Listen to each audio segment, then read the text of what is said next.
각 시대의 대쟁투. 40장 하나님의 백성의 구원. 5. 악인이 받을 벌과 성도들의 부활. 거기에는 그리스도께서 고난을 당하실 때 그분을 조롱한 자들이 있다. 대제사장이 맹세하면서 대답을 요구했을 때 주님께서 엄숙하게 이후에 인자가 권능의 우편에 앉은 것과 하늘 구름을 타고 오는 것을 너희가 보리라고 선언하신 고난의 주님의 말씀이 감동적인 말씀으로 그들의 마음을 찌른다. 이제 그들은 영광 중에 계시는 그분을 바라보고 그분께서 권능의 우편에 앉으신 것을 본다.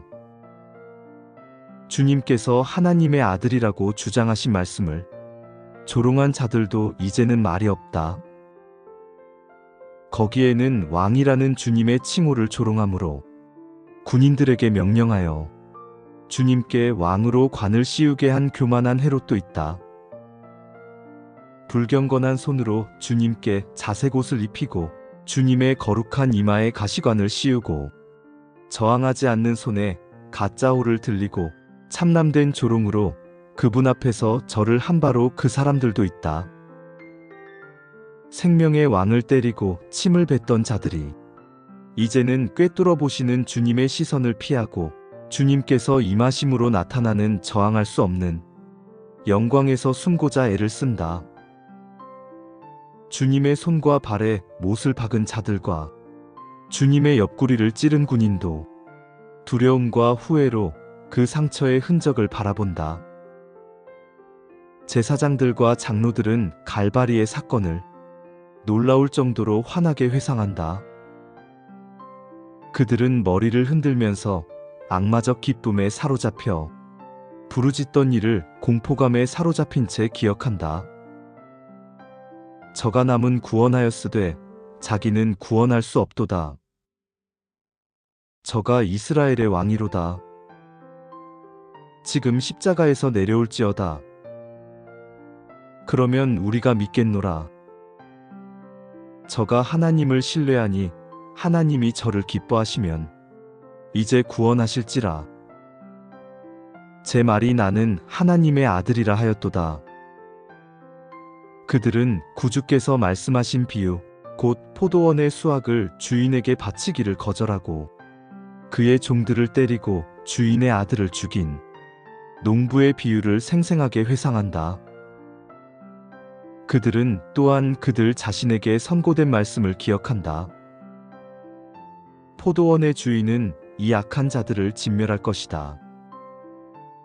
그 불성실한 자들의 죄와 그들이 받을 형벌에서 제사장들과 장로들은 그들 자신이 취한 행동과 바로 그들의 운명 자체를 본다. 이제는 인간적 고민의 절규가 나타난다.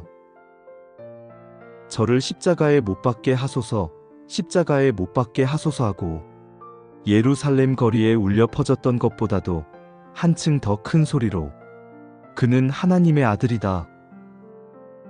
그는 진실로 메시아다. 하는 두려운 실망의 통곡이 일어난다. 그들은 만왕의 왕 앞에서 피하고자 노력한다. 그들은 천연계의 이변으로 생긴 깊은 동굴 속에 그들의 몸을 숨기고자 헛된 노력을 한다. 진리를 거절한 모든 자들의 생애에는 양심이 각성되고 위선적 생활에 대한 괴로운 추억이 되살아나서 심령이 헛된 후회로 괴로움을 당하는 순간들이 있다. 그러나 그것은 두려움이 광풍같이 임하고 재앙이 폭풍같이 이르는 날에 하는 후회와 비교가 되지 않는다. 그리스도와 그분의 백성을 죽이려던 자들은 그 사람들 위에 있는 영광을 본다. 그들이 공포에 떨고 있을 때 그들은 성도들이 기쁜 소리로 이는 우리의 하나님이시라 우리가 그를 기다렸으니 그가 우리를 구원하시리로다고 부르짖는 음성을 듣는다. 땅이 흔들리고 번개가 번쩍이고 우레소리가 요란한 중에 하나님의 아들의 음성이 자는 성도들을 불러일으킨다.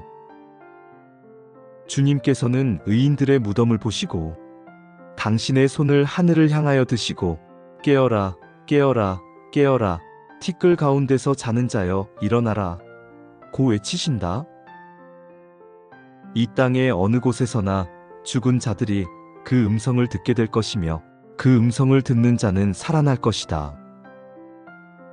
이때에 온 세상은 모든 나라와 족속과 방언과 백성 중에서 부활한 큰 무리로 소음이 일어날 것이다. 그들은 사망의 감옥에서 나와 불멸의 영광을 입고 사망아 너의 이기는 것이 어디 있느냐? 사망아 너의 쏘는 것이 어디 있느냐고 외친다. 그리고 산 의인들과 부활한 성도들은 음성을 합하여 오랫동안 승리의 즐거운 함성을 올릴 것이다. 모든 사람들은 그들이 무덤으로 들어갈 때와 똑같은 키로 나온다.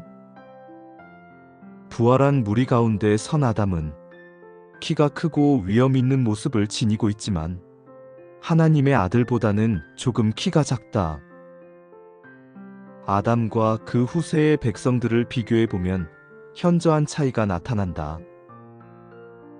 그 한 가지 점으로도 인류가 크게 퇴화된 것을 알 수 있다. 그러나 모든 사람은 다 영원한 활력과 원기를 소유하고 부활한다. 사람은 태초의 품성뿐만 아니라 용모와 자세에 있어서도 하나님의 형상대로 창조되었다. 그러나 죄는 하나님의 형상을 손상시키고 거의 지워버렸다. 그러므로 그리스도께서는 잃어버린 것을 회복하기 위하여 오셨다. 주님께서는 우리의 천한 몸을 변화시켜 주님의 영광스러운 몸과 같이 만들어 주실 것이다. 한때 죄로 더러워져서 아름다운 모습을 잃어버리고 죽을 수밖에 없이 되었던 썩을 몸이 완전하고 아름답고 죽지 아니할 몸으로 변한다. 모든 흠과 결함은 무덤 속에 버려진다. 오랫동안 잃어버렸던 에덴의 생명나무로 나아가는 길은 회복되고 구속받은 자들은 처음 영광 중에 있을 당시에 인류의 완전한 키만큼 자라난다. 마지막까지 남아있던 저주받은 죄의 흔적은 사라지고 그리스도의 충성된 백성들은 주 우리 하나님의 아름다움을 나타내고 정신과 육체의 주님의 완전한 형상을 반사할 것이다. 아, 얼마나 놀라운 구원인가.